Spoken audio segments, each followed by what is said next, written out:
I came face to face with the Wellington pub, sat snugly in the shadow of the railway bridges. Winded unexpectedly by nostalgia, I stood a while to give myself some time to recover my composure. As if. All the words I've been wanting to say to you and had been running over and over in my head evaporated as I stared at the pub's grimy exterior and inhaled the dank, beery fug from its fans.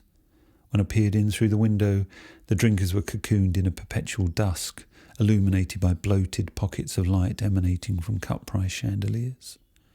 Inside, daylight hardly encroached. Clusters of people huddled in cubbyholes and booths, which stretched back further than seemed possible from the outside. I saw you straight away sitting in a wood-panelled booth with your back to me. I weaved through small groups with cases and large bags, people with the temporary air of travellers, heavy with imminent separation. An unseen piano player bashed out Roll Out the Barrel. As I got nearer, I saw more clearly your polka-dot trousers and chunky green cardigan and the way your pale blonde hair spilled over its floppy collar.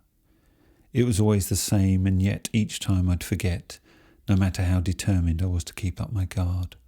There was something about you, and even though it was only been 3 days since I last seen you, I was immediately undone. You turned and smiled. "Hello, Patrick. Good to see you, Eva." I looked at your freckles, your full lips. No product, not even youth coding. Your glass of beer was untouched, and as I drew closer, I envied the single lapis lazuli earring that hung from your left ear. Tucked away in the booth, partially hidden by the wood panelling and the frosted glass panel, you searched my brown eyes and we hugged, lingering for a long time. You didn't seem to care if people stared at our blatant display of intimacy, and that made me glad. We both knew it wasn't the way the vid archives tried to make everyone think it was. Repulsive, selfish.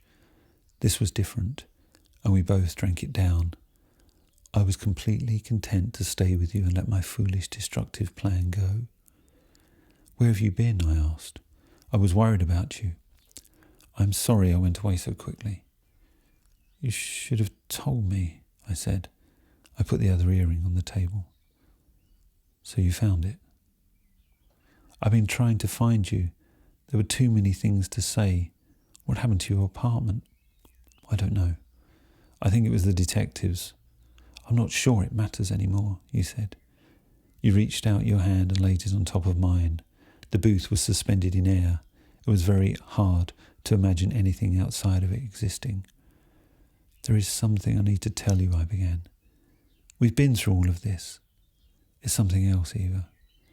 You took a sip from your glass as if you wanted to distract the both of us from bad news and simply said, "Do you remember this place? We used to come here to escape everyone. Our usual booth was taken," you smiled. "Do you remember that time we'd been ordered full-time posts at Smart?" I nodded.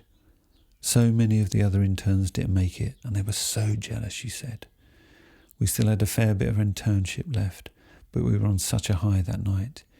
We went and sat down by the riverbank and talked about our lives, imagining what lay ahead for us. Because it was our story and ours alone, I knew what was to come, and what greater pleasure was there than retelling a story we both adored. We talked non-stop until twilight," you continued, "until I could hardly make out your face in the darkness. Sometimes your eyes glinted in the light of a street lamp by the little bridge.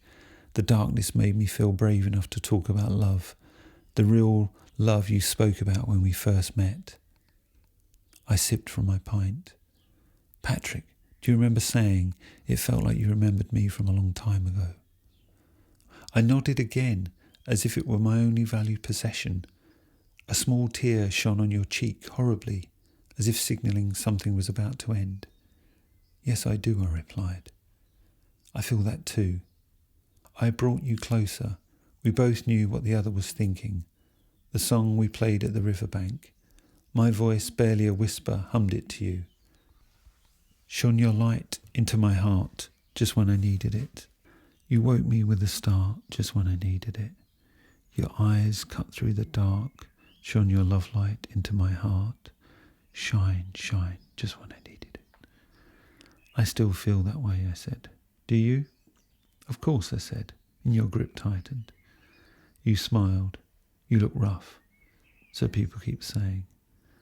I felt the world outside the booth pressing on me again. What is it you wanted to tell me, you asked.